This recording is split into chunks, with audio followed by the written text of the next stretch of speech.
Мұхтар Әуезов үйлену әңгіме. Шілденің ыстық күні, шаңқай түс мезгілі. Аспан ашық, таза. Төбеге келген қызулы күн жерді ысытып, өзгеше жарқырап, шақырайып тұр. Күшті жарығы қаратам деп көзді ұялтып, еріксіз жұмғызғандай. Күн қызуы жайылған ауа адамды тұншықтырғандай күйіп, шаңытып тұр. Тынысты ауырлатып, бойды мең-зең қылып әлсіреткендей. Бір қалыпта айнымай ұшып тұрған ыстық ауада анда-санда болымсыз ыстық леп білінсе, адам қомағайланып, сол тынышты салқынға қарай бойын созып, бетін төсеп еріксіз ұмтылғандай болады. Бұл уақытта аз ғана тыныштық табылса, жалғыз ғана үй ішінен табылғандай. Әсіресе салқыны көп үлкен ақ үйлер, есігі түрулі, түңлігін еңкейтіп, терісінен ашқан үлкен үйлерге кіргенде ғана дене аз тыныштық алғандай болады. Жайлауға жаңа жеткен ел жіңішке өзеннің бойына шалғынды, жерді қуалап жағалай қонған. Көз ұшында сары даланың шетінен жотасы көрініп, иректеліп созылып жатқан көктау көрінеді. Одан бергі жер жалпақ ақ көде мен сары селеу. Өзеннің солтүстік жағы ұзын сары адыр. Кей жерде таудың аралары үзіліп кезең болып, кей жерде біріне бірі қабатталып миқа адыр, бұйрат болады. Өзен осы адырды кенерлеп, таумен бірге айырылып ағады. Сары дала, сары адырдың арасындағы жіңішке өзен, екі жағасындағы көк жиектенген шалғынымен, жағалай қонған ақ ауыл жыбырлаған неше түлік малымен, әр жерден бұраңдап аспанға шығып жатқан көкшіл түтінімен бір қалыпты дүниенің ажарын ашып, сырт көзге көркейтіп тұрғандай. Өзен бойындағы ауылдардың күнбатыс жағындағысы Байбосын қажының ауылы. Бұл ауыл өзгелерден артығырақ күйіз дегендей, өзеннің су жалпақ шалғыны мол жеріне қонған. Және бір жағынан ешкімді қондырмаған сияқты, өрісті мол қылып бет ашықта оқшау отыр. Ауыл 11-12 үй. Бұлардың төртеуі үлкен ақ үйлер.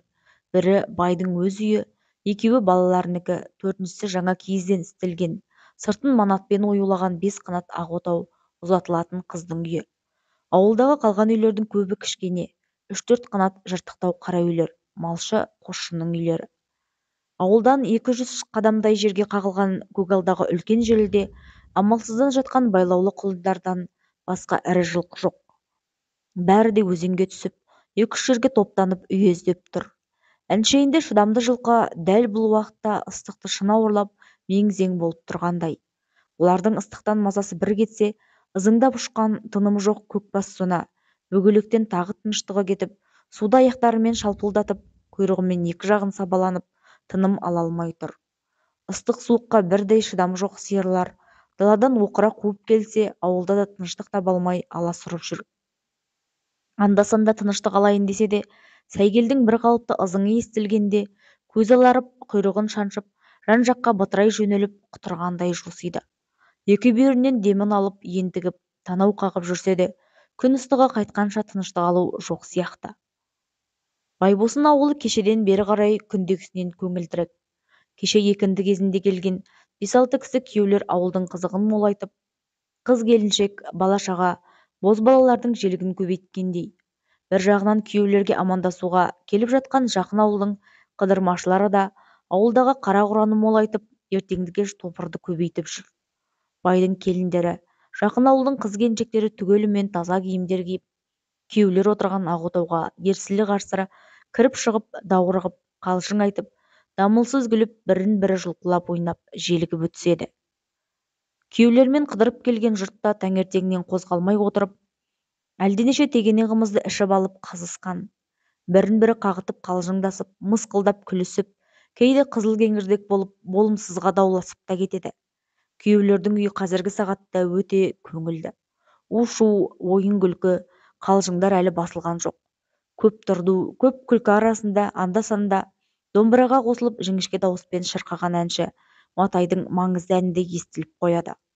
Күйеулердің үстіне кіруге лайықсыз көрген үлкендер ауылдың алдындағы өзен жағасына таман келіп, көк шалғынның үстінде көйлекшең отырып, салқындап әңгіме құрып отыр. Ауылдың қазіргі ажарына қарағанда және үлкендердің ниетіне қарағанда бұл күйеулер қадірлі қонақтарға ұқсайды. Бұның бір себебі күйеу болып отырған Қасым осы елдің көрші болысы қызылшіліктің жаңадан сайланған болотком бастығы болатын. Ел ішінде атаулы ауылдың баласы, биылғы жылы партия басы болып, елінде атқа мінген жігіт. Өзі пәлендей батыр, өнерлі, өрелі жігіт болмаса да, ата баласы ғой деп атасының әруағын сыйлап, ел осыны болыс қойған. Аузы қисық болса да, байдың ұлы сөйлесінің кері болған.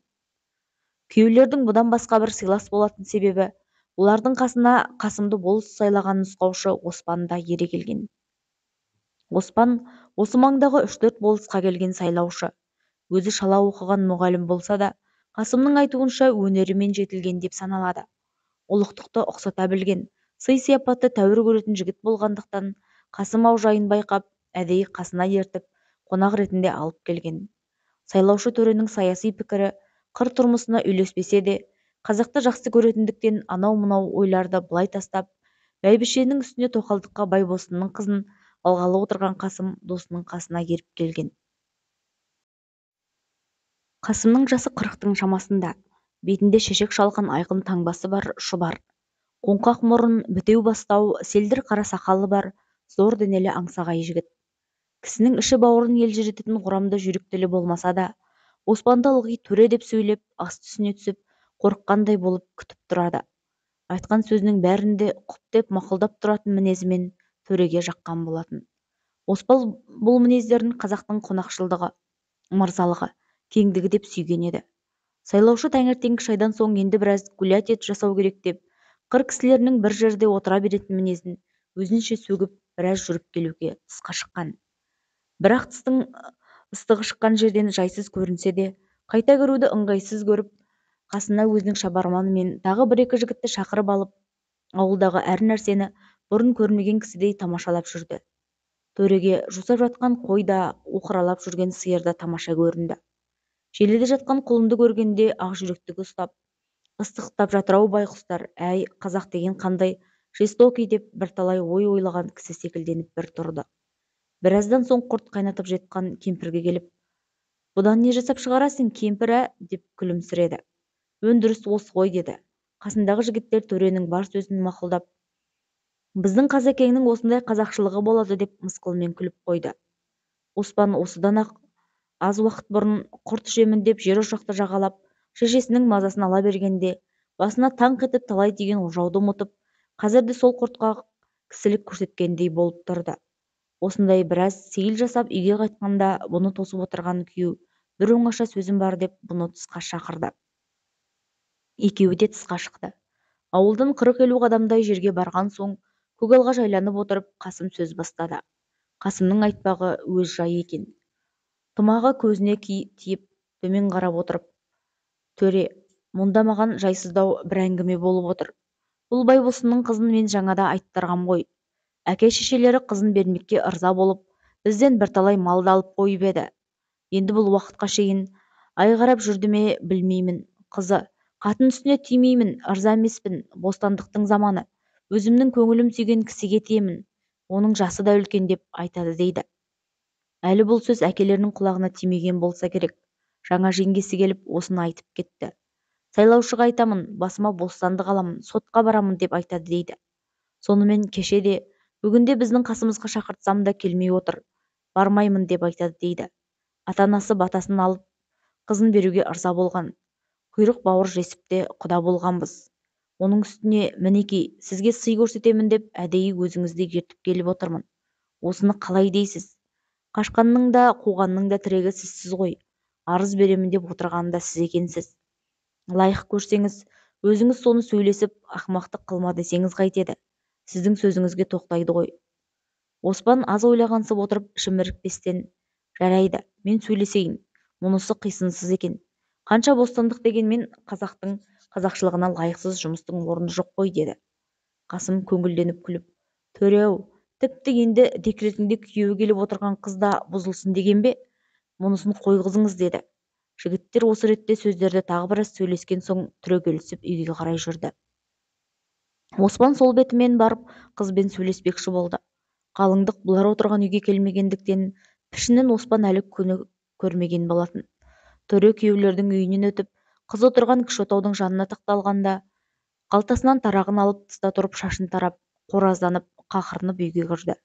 Үй оңаша екен. Оң жақтағы биік төсектің алдында машинамен істігіп Қасымның қалыңдығы Жәмила жалғыз отыр. Басында уқалаған қара тақиясы жаңа тараған қара шашына, бетінің ақ түсіне жарасып тұр. Бетінің ұшындағы жұқалтаң қызылы, аз ғана күлімсіреп тұрған мөлдір қара көзі, кішілеу қырлы мұрны бір көрген жерден-ақ Жәмиланың сұлулығын білдіріп тұр еді. Орта бойлы, толықтау денесіне киген ақ көйлегі, жасыл пүліш кәмзелі де ешбір мінсіз болып жарасқандай. Оспан қыздың сұлулығына таң қалғандай болып, көрген жерден көңілі құрметтегісі келгендей болды. Бұл төрге шығып отырып амандасқанда Жәмила аз бұрылып, көзінің құйрығымен қарап, ешбір қымсынбаған пішінмен шүкір деп ақырын ғана жауап қайырды. Оспан қалжыңдаған болып, әртүрлі сөздің басын айтып аз отырған соң келген сөзіне көшті. Қыз мойнын бұрып, таңданған пішінмен жас жігітке қарап отыр. Оспан сөзінің басын ұғымсыз қылып, қайта-қайта бөгеліп сөйлеп аяғында: ата-анаңыз атастырып қойған екен. Я, оның үстіне күйеуіңіз бір елдің болысы, ұлығы. Ендігі тимеймін дегеніңіз лайық бола ма? Я, мен бұл сөзді тастауыңызды сұраймын деп, қызға қарап себепсізден күлімсіреп келіп, ақырында мырс етті. Жәмиланың өңінде жігіттің сөзі әсер бермегендігі білініп тұр. Ол Оспанның сөзін естіп болған соң, ақырын езу тартып күліп, жігіттің бетіне тура қарап отырып: осы сөзіңіздің өз ойыңыздағы сөзіңіз бе? Жоқ, Қасымға еріп келген соң, жолдастығын ақтайын деп айтып отырсыз ба? Деді. Оспан басында не айтарын білмей қысылыңқырап қалып, артынан әлденеден рахымы түскен пішінмен күліп: әйтеуір айттым ғой, әуелі менің сөзіме жауап беріңізші, деді. Қыз: өзгенің жөні бір басқа, жалғыз-ақ сіздің жеңгетай болғаныңыз қисынсыз емес пе? Әйелге бостандық әперетін сіздер десек, өзіңіз бұны айтқаныңыз дұрыс па, деп кінәлаған кісінің пішінімен Оспанға тағы қарады. Оспан: сіз мені жеңгетай деп обижать етесіз, мен оныңызға ренжимін, деді. Қыз күлімсіреп: олай болса жөніңізге көшіңіз. Өзіңіздің жастығыңызға, орныңызға, түсіңізге қарағанда осы сөз лайық па, соны ойлаңыз, деді. Оспан бұл сөзге келгенде біржолата жеңіліп, кінәлі болған кісіше төмен қарады. Қыздың ірге бермеген ашықтығы мен шешендігі жігітті жеңді. Бірақ бұдан төренің көңіліне ашу мен намыс кірген жоқ. Қайта қызға қатты сүйсінгендей, ішінен құрметтеп, көңілі басқа жаққа қарай ауа бастады. Соңғы бір-екі сөз өз көңілін оятып, күтпеген жерден болымсыз үміт туғызғандай болды. Қыздың пішіні, мінезі, барлық сөзі жігітке әбден жақты. Бұл уақытта Жәмила да оқыған жігіт дегенді жаңа көргендіктен бұған өзгеше көңілмен қарап, орысша сәнді киінген киіміне, қызыл шырайлы сүйкімді пішініне айрықша көңіл бөлгендей болды. Жас жігіттің ажарлы пішіні мұның да әртүрлі сезімін оятқандай еді. Енді үміт пен күдіктің арасында алысып отырған шыдамсыз күйеуді ұмытып, сайлаушы төре өз әзілінің жарастығын іздей бастады. Қыздың соңғы сөзінің бетімен бірталай сөйлесіп отырған соң, екеуі біріне бірі үйір болып, әбден таныс болған кісілердің қалпына келді. Аяғында қыз сөзінің көбі Оспанның үмітін әбден нығайтқан соң, қырдағы мүсіні тәуір әйелдің бәріне істеп жүрген дағдылы машығына салып, төре белгілі тілек айтуға ауысты. Көптен қалжыңмен жағалатып айтып отырған сөзін бетін ашты. Бұл жерде қыз да қысылған жоқ. Көп естіген сөзінің бір екендігі жауап ретінде жымиған күлкісінен білініп тұр еді. Енді біразда ғашық болуға тақап, жүрегі лүпілдеп, жауабын асыға күтіп отырған жігітке қарап Жәмила: сіздің сөзіңіз жерде қалмас, бірақ менің айтатын тілегіме өзіңізде табылыңыз, деді. Оспан бұл жерде шыдап отыруға шамасы келмей, қыздың қасына барып, қолынан ұстап, бір қолымен мойнынан құшақтап, бетінен сүйіп алды. Қыз болымсыз ғана қымсынып, төмен қарап ақырын: біреу келіп қалады дегеннен басқа еш нәрсе айтқан жоқ. Біраздан соң Оспан орнына қайта келіп отырып, қыздың оңаша жолығатын уақытын сұрады. Қыз жымиып күліп: айтқаныңыз жаңа, асыққаныңыз не? Әуелі менің тілегімді естіңіз, деді. Оспан: айта ғой, олай болса тілегіңді дегенде. Тілегім біздің жақындығымыз аз күндік жақындық болмасын. Лайық көрсеңіз, өмірлік жолдас болайық деймін. Осыны қалай көресіз, деді. Осыдан бөгелместен байлауын жасап: Жәміш, менің де айтқалы отырғаным осы еді. Енді сөзіміздің байлауы осы болсын, сен менікі, мен сенікі, деді. Осы секілді сөздерден кейін қыз бен жігіт арасында уәде беріскен байлау болған соң, енді қалай қосылудың жайын сөйлесті. осы секілді сөздерден кейін қыз бен жігіт арасында уәде беріскен байлау болған соң енді қалай қосылудың жайын сөйлесті. Бұл турасынан бірталай сөйлесіп келіп байлағандары аз күнде елдегі жұмыстарын бітіріп оспан қалаға қайтады. Сонда жолшыбай келіп жәмішті алып қашады. Оған шекті Жәмилә Қасымға тимеймін деген сөзді айтып тұратын болды. Осымен сөздің аяғын бітіріп, екеуі талай жылдай көрісе алмай сарғайысып жүрген ғашықтардай құлаштарын жайып сүйісіп зорға айырылысты. Бұл оқиғаның артынан Қасым күйеуге оспан көңіл жұбататын сөз айтып келген жоқ. Қызды көп сөйлесіп, тәубірақ көндірмекші болып айналдырып едім. Болмады. Мен енді бабын таба алмадым, деп болымсыз сөздермен Қасымды жұбатпақшы болды. Қасым бұл сөздерге сенер-сенбестей болып үндемей отырып қалды. Сол күні кешке қыздың тимеймін деген сөзі бұл өлкедегі ауылдардың бәріне де жайылып қалды. Әке-шешесі қыздың мінезіне ұялса да зорлық қылуға бата алмады. Ертең болады деген той жасалмайтын болды.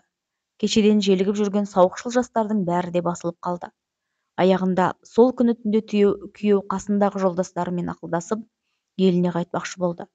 Қыздың әкелері ағайын туысқан, жақындарын жиып алып, қызға қайта-қайта кісі салып сөйлескенде, ол көнбеген соң күйеулерге кісі салды. Біздің қызымыз әзірше бұзылып тұр, бірақ бізге 15 күнге рұқсат беріңіздер, соған шекті көндіреміз, тентегімізді тыямыз. 15 күннен соң қайта келіңдер десті. Күйеулер осы сөзді малданып қайтып кетті. Арада 4-5 күн өткен соң шабарман арқылы қызға берген уәделі түнінде Байбосын ауылының сыртына 3 ат жеккен трашпеңкемен келіп, Оспан Жәмиләні күтіп тұрды. Мұның ойын әлі күнге шейін ел ішінде сезген жан болған жоқ. Жүрісін тіпті сезіксіз қылу үшін Байбосын ауылынан қайтқан соң да ылғи Қасымның ауылында жатқан. Қыздың ауылының сыртындағы табысуға уәде қылған кішкене төбешіктің түбінде ауыл жаққа қайта-қайта телміре қарап, Оспан мен шабарман Жәмиләні сабырсыздықпен күтіп тұр еді. Бірталай ауыр мүйнеттер өтті. Ұйқыда жатқан ауыл жақтан ешбір дыбыс білінбеді. Сабырсыз жігіттердің қадалып қараған көздеріне жұлдыз жарық болып тұрған қараңғы түнде кейде түрегелген ірі қараның бәрі де келе жатқан кісі секілденіп көрінді. Аяғында 1 сағаттай уақыт өткен соң жігіттердің сақ құлақтарына 1-2 ақ рет шылдыр еткен шолпы дыбыс естіліп қалғандай болды. Екеуі де құлағын тігіп ауылға қарады. Аздан соң қараңдап, ақырын сөйлесіп келе жатқан екі кісінің бойы көрінді. Бұлар алдарынан қарсы жүрді. Жәмиләні шығарып салуға жеңгесі Айша ере келген екен. Үстінде ақ көйлек бар. Басына қара шапанын жамылған Жәмилә жеңгесін ертіп жігіттердің қасына келді. Қыз келген соң азғантай ғана сөйлесіп, Айшамен бәрі бірдей қоштасып, қара жолмен жүріп кетті. Қала бұл жерден 100 шақырым. Жұрт тұрып құлақтанғанша біз де барып қаламыз деп, ауылдан ұзап шығып алған соң қатты айдап қашқындар кете барды. Ел ертеңіне түс мезгілінде қыздың кеткендігінен хабарлана бастады. Байбосын ауылы қыздың кіммен кеткенін білмей дағдарысты. Сол күні кешке бұл хабар Қасым ауылына жетті. Бұл жұмыс төреден келген жұрт ертеңінде ғана білді.